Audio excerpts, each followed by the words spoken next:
Union Banking Corporation was liquidated by the U.S. government, and Prescott Bush received $1.5 million for his holdings in his Nazi business, and that was the beginning of the Bush family fortune for all intents and purposes.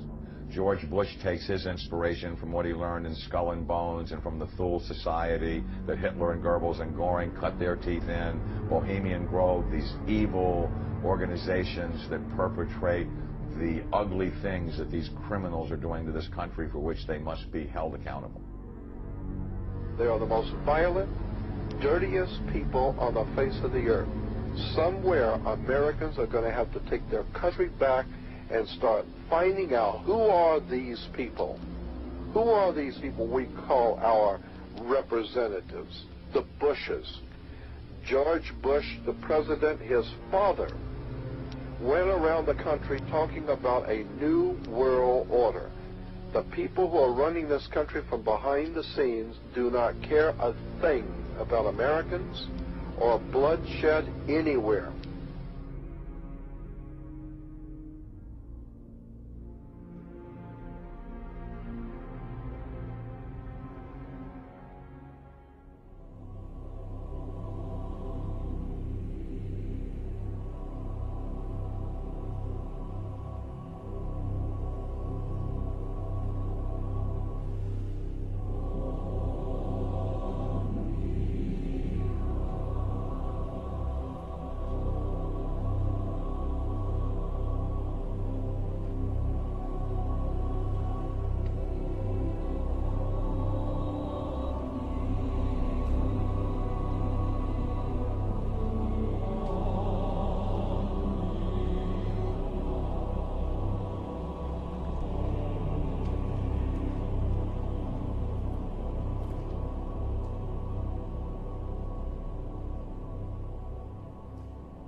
You were both in Skull and Bones, the secret society.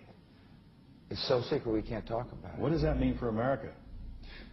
The conspiracy theorists are going to go wild. I'm sure they are. I don't know. I haven't seen the web. Number 322. Sir. Were you a member of Skull and Bones when College and Bush? Were you in the same secret society? That's all right. Let me answer his question. Whoa. Don't chase me. I can't do anything.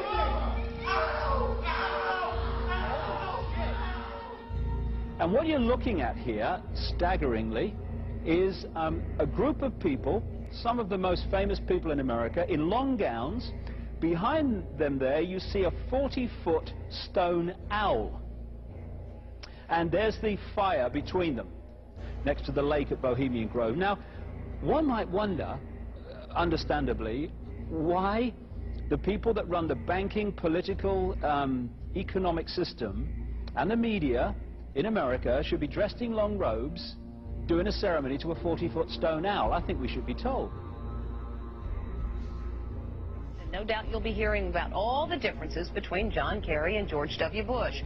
But we've discovered they do have something in common. During their respective college days at Yale, they both belonged to a group called Skull and Bones.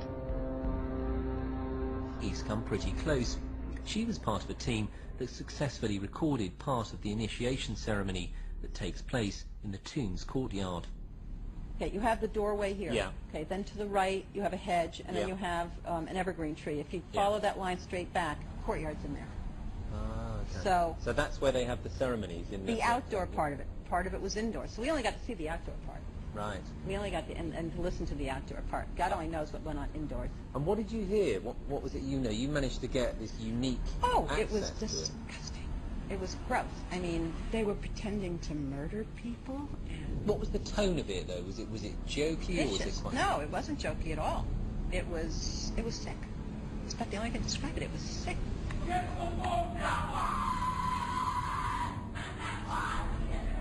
What you're hearing is the first recording ever made of the Skull and Bones initiation ceremony. It has never been broadcast before.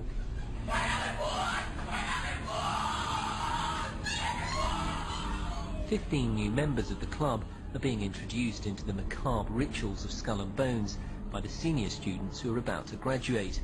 The club has what some might see as a strange fascination with death, skulls and bones. There's the chants too, difficult to hear first of all, but including the devil equals death, and death equals death.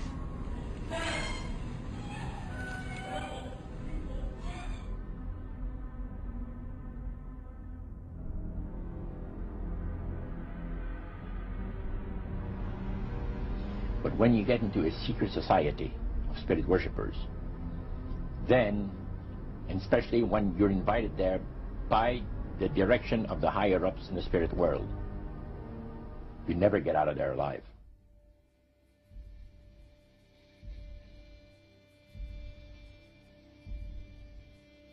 And he told us, he says, look,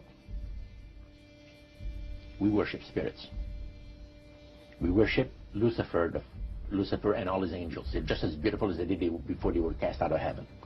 He says there was a misunderstanding in the whole thing. He says among the inhabitants of the galaxies. And he says our master was misunderstood. And they always praise the great master, Satan, as a super intelligent being that he is, beautiful to behold. And if he ever appears to you, you won't be able to look upon him because he'll be too bright.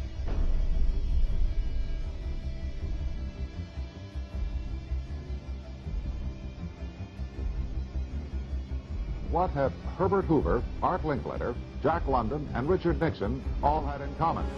Well, they've all been members of the exclusive all-male Bohemian Club in California, where every year at this time, the elite from around the country get together for 2.5 weeks of fun and games. Among its members are businessmen like Leonard Firestone and Edgar Kaiser, and political figures like Gerald Ford, Henry Kissinger, William French Smith, and George Shultz. President Reagan, Vice President Bush, and Defense Secretary Weinberger are members of other camps. Richard Nixon is a Bohemian, and so are high-ranking executives of such companies as Eastern Airlines, Standard Oil of Indiana, and Bank of America. Privacy is one of the Grove's most cherished virtues. Members may not photograph, record, speak, or write about activities at the retreat. While many public officials are Grove members, the press is a distinctly unwelcome guest. We're from ABC News. Well, get back there. Get back there. Can we talk to somebody in the... Get back there.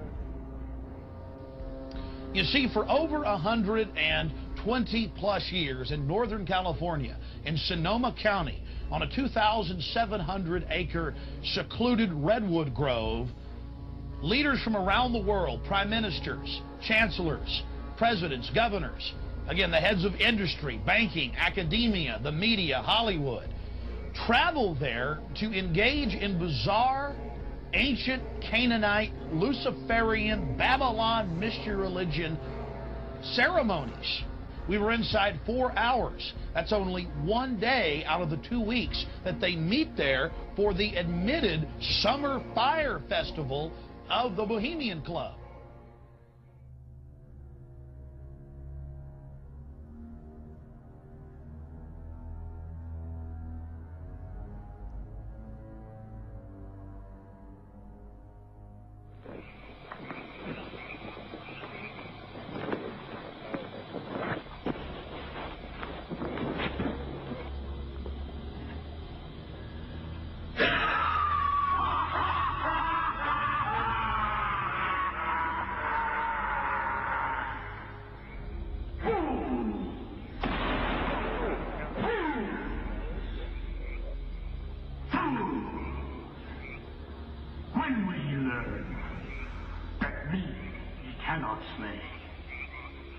Year after year, he burned me in this grove, lifting your puny shouts of triumph to the stars. But when again, he turned your faces to the marketplace, do ye not find me waiting at the hole?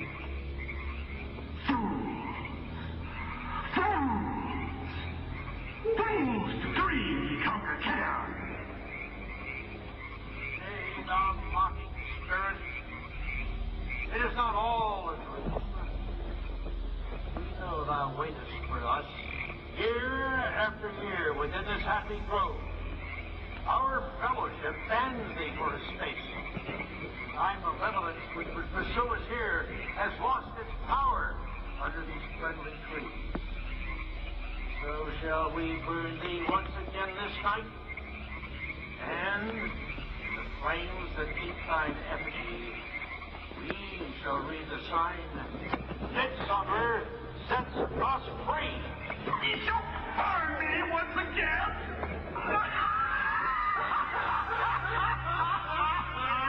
Now believe, way, which hither ye have brought from regions where I reign. Ye fools and priests, I spit upon your fire. Hail, fellowship's eternal flame. Once again, midsummer sets us free.